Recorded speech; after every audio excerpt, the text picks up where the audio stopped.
Terima kasih Anda masih menyaksikan Sumatera Selatan hari ini dan kita ikuti informasi selanjutnya. Pertamina segera menerapkan aplikasi My Pertamina untuk pembelian bahan bakar minyak bersubsidi.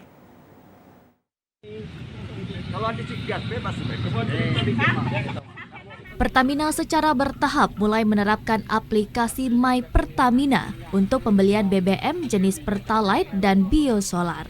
Upaya Pertamina menerapkan subsidi tepat sasaran ini menuai tanggapan dari berbagai pihak, utamanya para sopir angkutan.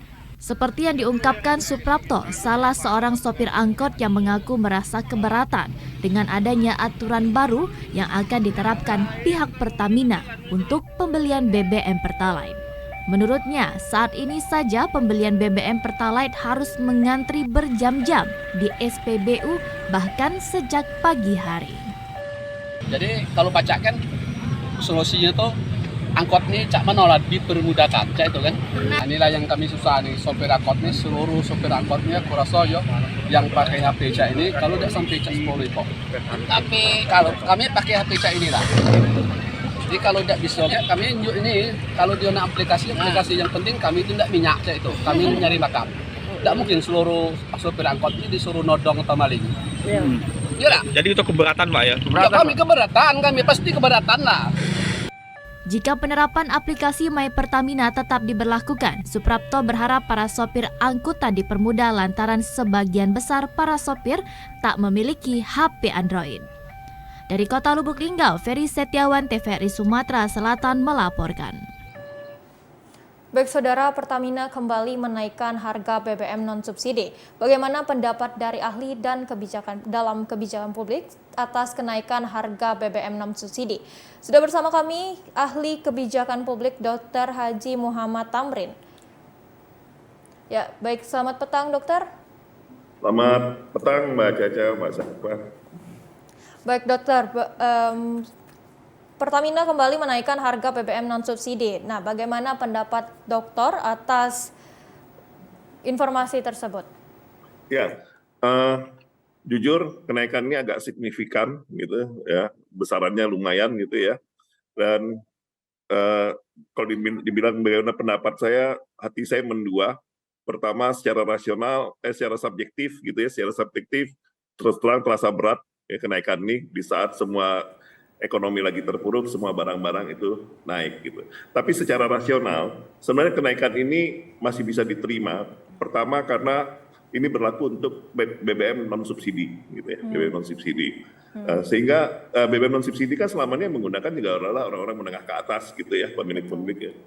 Sehingga dampaknya juga sebenarnya tidak terlalu signifikan terhadap ekonomi dan adalah fair, gitu, karena harga minyak Indonesia itu masih tinggi di pasar dunia. Tapi ini kan mendekati harga keekonomian. Nah, sepanjang benar-benar bahwa kenaikan ini adalah untuk penyesuaian dengan harga keekonomian dari BBM, saya pikir wajar. Dan sekaligus juga mudah-mudahan dengan tujuan ini juga bisa tercapai sekaligus untuk saving dari pemerintah untuk menambal beban APBN yang semakin memberat, terutama untuk memberikan subsidi-subsidi kepada BBM subsidi yang lain, gitu Mbak.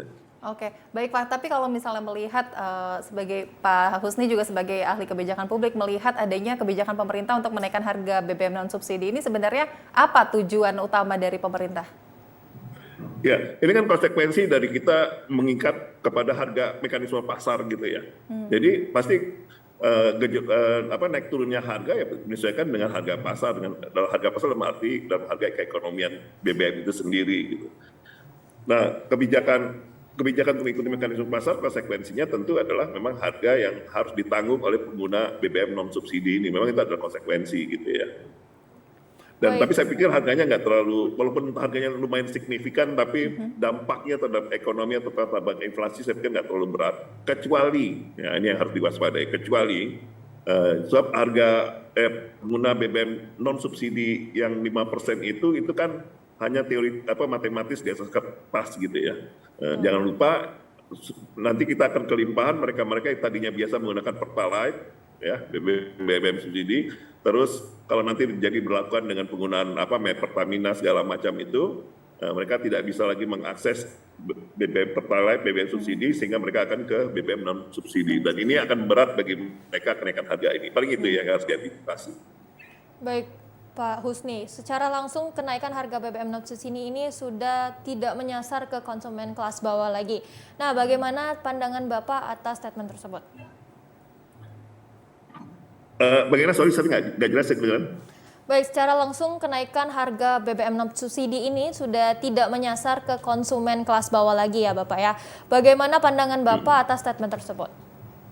Ya, betul. Karena kenaikan harga BBM non subsidi ini kan bukan kelas bawah yang akan berdampak ya, karena ini kan adalah mereka-mereka yang menengah ke atas ya. Yang saya bilang tadi konsumennya itu di Pertamina itu kurang lebih sekitar hanya 5% gitu ya, terlalu besar juga gitu ya.